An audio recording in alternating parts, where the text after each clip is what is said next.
Pembangunan ekonomi daerah merupakan salah satu pilar penting dalam memperkuat ketahanan dan kemandirian ekonomi nasional.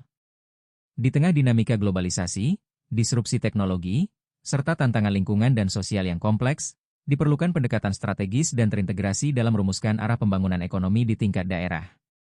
Buku ini hadir sebagai kontribusi akademik untuk memahami, menganalisis, dan merumuskan strategi pembangunan ekonomi daerah secara holistik dan berbasis pada potensi lokal serta tuntutan perubahan global. Bab pertama yang ditulis oleh Muhammad Syafri membentuk kerangka konseptual dari keseluruhan kajian. Di dalamnya diuraikan pentingnya pendekatan multidimensi dalam pembangunan ekonomi daerah, termasuk integrasi antara inovasi, kewirausahaan, digitalisasi, dan keberlanjutan lingkungan. Bab ini juga menggarisbawahi tantangan dan peluang yang dihadapi oleh daerah dalam kerangka pembangunan nasional serta globalisasi ekonomi. Selanjutnya, setiap bab memperluas kerangka tersebut dengan mengkaji isu-isu tematik yang saling berkaitan.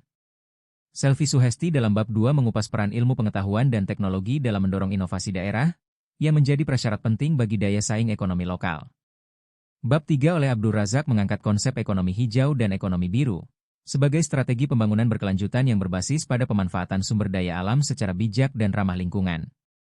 Transformasi digital dibahas secara komprehensif dalam bab 4 oleh Nur Halimah, yang menekankan pentingnya teknologi digital sebagai pengungkit percepatan pertumbuhan ekonomi daerah. Dalam bab 5, Syadri Andriani mengulas konektivitas ekonomi daerah dengan pasar nasional dan global, sebagai upaya memperluas akses dan integrasi ke dalam rantai nilai yang lebih luas. Kamaria, dalam bab 6, menyoroti pentingnya keselarasan antara pembangunan perkotaan dan pedesaan agar tercipta keseimbangan yang inklusif. Bab 7 oleh Mu. Yasin Nur menekankan urgensi menjaga stabilitas ekonomi makro daerah sebagai fondasi pembangunan yang berkelanjutan. Aspek lingkungan hidup yang berkualitas dikaji dalam bab 8 oleh Hasanuddin menggarisbawahi pentingnya menjaga ekosistem sebagai bagian integral dari strategi ekonomi. Bab 9 oleh Jumasnah mengangkat isu ketahanan terhadap energi, air, dan pangan yang menjadi kebutuhan dasar dan strategis bagi ketahanan ekonomi jangka panjang.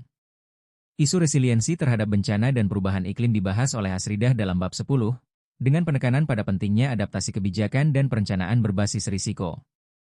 Suardam Jamadi di bab 11 membahas strategi pengembangan komoditas berbasis wilayah. Sedangkan Nurdin Mele dalam bab 12 menjelaskan pentingnya hilirisasi sumber daya alam sebagai upaya menciptakan nilai tambah di tingkat lokal. Bab 13 oleh Abdul Rahman Sita memperdalam isu perubahan iklim dan dampaknya terhadap struktur ekonomi daerah. Potensi pariwisata dan